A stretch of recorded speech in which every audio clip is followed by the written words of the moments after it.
जो शराब के जो व्यवसायी हैं वह सब करोड़ों में आज खेल रहे हैं, पुलिस करोड़ों में खेल रही है और जनता इनके बीच और सरकार के बीच पिस रही है। 3.5 लाख लोग या तो जेल में हैं या बेल पर हैं, तो कौन करेगा? एक तो उनके रोजगार की चिंता होनी चाहिए, दूसरा नीतीश जी को यह निर्णय लेना चाहिए कि अगर शराबबंदी करनी है तो पुलिस अधीक्षक, उपाधीक्षक, एसडीएम पर सीधी कार्रवाई होगी। अगर उनको बचा करके, नीतीश जी की यह सरकार सरकारी अफसरों की सरकार है, आज तक एक अफसर पर इतनी सारी जहरीली मौतें हो गई, 10 से ज़्यादा सामूहिक हत्याएं, मैं सामूहिक हत्या कहूँगा कि हुई है, एक अफसर पर जिम्मेवारी फिक्स नहीं की गई है। नमस्कार, न्यूज़ फाउंडेशन देख रहे हैं आप, मैं हूं आपके साथ धीरज सिंह। छपरा में जहरीली शराब के कारण 30 से अधिक लोगों की मौत हो चुकी है। इस मुद्दे को बिहार बीजेपी के प्रदेश अध्यक्ष संजय जायसवाल ने आज लोकसभा में उठाया। बात करते हैं सर, इस मसले को आपने लोकसभा में उठाया है, अब तक 30 से अधिक लोगों की मौत हो चुकी है। 37 के आंकड़े सामने हैं और बहुत सारी लाशों को पुलिस ने दबाया भी है, जिसका हम पता कर रहे हैं और वह भी सच जनता के सामने निश्चित तौर पर आएगा। 3 महीने पहले भी जहरीली शराब से छपरा जिले में मौतें हुई थी।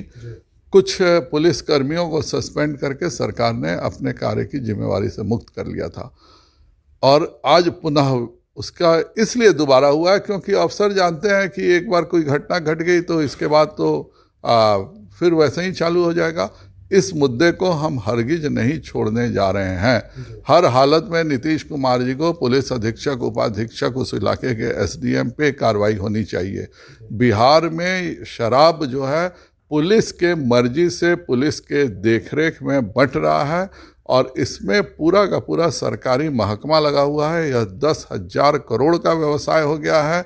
जो शराब के जो व्यवसायी हैं वह सब करोड़ों में आज खेल रहे हैं, पुलिस करोड़ों में खेल रही है और जनता इनके बीच और सरकार के बीच पिस रही है। 3.5 लाख लोग या तो जेल में हैं या बेल पर हैं, उनको तो आप जेल भेज देते हैं। आज यह 10 से ज़्यादा घटनाएं सामूहिक नरसंहार की हो गई। मैं इसको सामूहिक नरसंहार मानता हूँ क्योंकि एक बार घटना हो तो समझ में आती है, पर हर महीने अगर घटना हो तो यह घटना सरकार के देखरेख में ही हो रही है।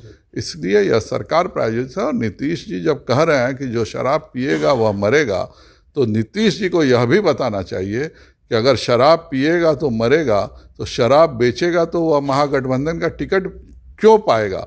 जिसकी शराब पीते हुए तस्वीर पूरे बिहार में वायरल है, उसको जदयू किस टिकट किस परिस्थिति में दिया, यह भी नीतीश कुमार जी को बताना चाहिए। जब हम सरकार में थे और लगातार इस बात का संज्ञान उठाते थे तो भी नीतीश कुमार जी को मैं पहले से कहता था कि जो हत्या अपहरण 2005 से पहले करते हैं वही लोग आज शराब माफिया और बालू माफिया हैं। मेरे क्षेत्र में 10 से ज़्यादा जहरीली मौतों से हत्या हुई थी। मैं उनके पास गया, उन बेचारों के पास उससे उनके शरीर को जलाने के लिए पैसे नहीं थे, तो मेरे बारे में पूरा यहाँ से लेकर के सब जगह मेरी शिकायत की गई। कोई घटना होती है तो हमें मानवीय पहलू का भी ध्यान रखना चाहिए। नीतीश कुमार जी मानवीय पहलू भूल चुके हैं, इसलिए मैं यह कहता हूं कि यह पूरी हत्या सरकार प्रायोजित है और जब तक पुलिस के उच्च अधिकारियों पर कार्रवाई नहीं होगी, जब तक इसकी जिम्मेवारी फिक्स नहीं की जाएगी, तब तक सारे शराब के व्यवसायी और पुलिस करोड़ों रुपए कमाएंगे और गरीब जनता इसी तरह मरती रहेगी। आप लोग लगातार सवाल उठा रहे हैं, देश भर में भी बिहार की किरकिरी हो रही है, लेकिन नीतीश कुमार तो कहते हैं कि जब यह फैसला लिया गया था तब सर्वसम्मति से लिया गया था, बीजेपी उस समय विपक्ष में थी। यह फैसला सर्वसम्मति से था। नीतीश जी ने कहा कि हम शराब को बंद कर रहे हैं और पूरी भाजपा ने उनका साथ दिया था, लेकिन नीतीश जी ने यह नहीं कहा था कि हम शराब को बंद करके दुकानों के बदले अब इसकी होम डिलीवरी कराएंगे। अब आबकारी विभाग शराब की देखरेख नहीं करेगा, बल्कि पुलिस विभाग के देखरेख में शराब की बिक्री होगी। अब जो बेचारे डिस्टिलरी वाले थे जिन्होंने 50 करोड़ रुपए लगा करके शराब की फैक्ट्रियां खोली थी, उनको हम बंद करेंगे और जो शराब के माफिया तत्व हैं हर ब्लॉक में, वैसे हम माफिया तत्व क्रिएट करेंगे जो कि करोड़ों रुपए कमाए और पुलिस का और प्रशासन का जेब भरे।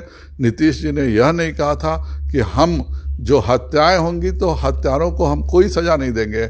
आज फास्ट ट्रैक कोर्ट पर क्यों नहीं जा रहा है? अगर आज विगत 3 सालों में जितनी जहरीली शराब से मौतें हुई हैं, अगर एक को भी सजा हो गई होती तो वह उदाहरण प्रस्तुत होता, कोई दूसरा हिम्मत नहीं करता।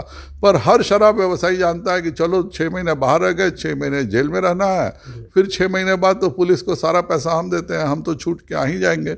और शराब का व्यवसाय अगर बदस्तूर जारी है तो इसके जिम्मेवार सिर्फ और सिर्फ नीतीश कुमार है। एक आखिरी सवाल है कि इसका उपाय क्या है? बिहार में शराबबंदी को अब बंद कर देना चाहिए।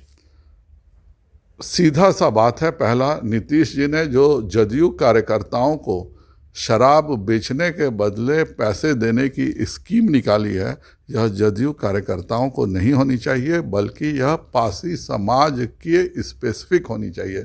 जिस तरह से मछुआ सोसाइटी की बात होती है कि मल्लाह समाज स्पेसिफिक होता है, वैसे ही नीतीश जी जो ये 1 लाख 2 लाख की योजनाएं दे रहे हैं कि हम पैसे, जो शराब बेच रहा होगा उसको पैसे देके हम दूसरा रोजगार करेंगे, तो यह दूसरा रोजगार जदयू कार्यकर्ताओं को नहीं होना चाहिए, बल्कि पासी समाज को होना चाहिए। पासी समाज ट्रेडिशनली, परंपरागत रूप से ताड़ी का काम करता था।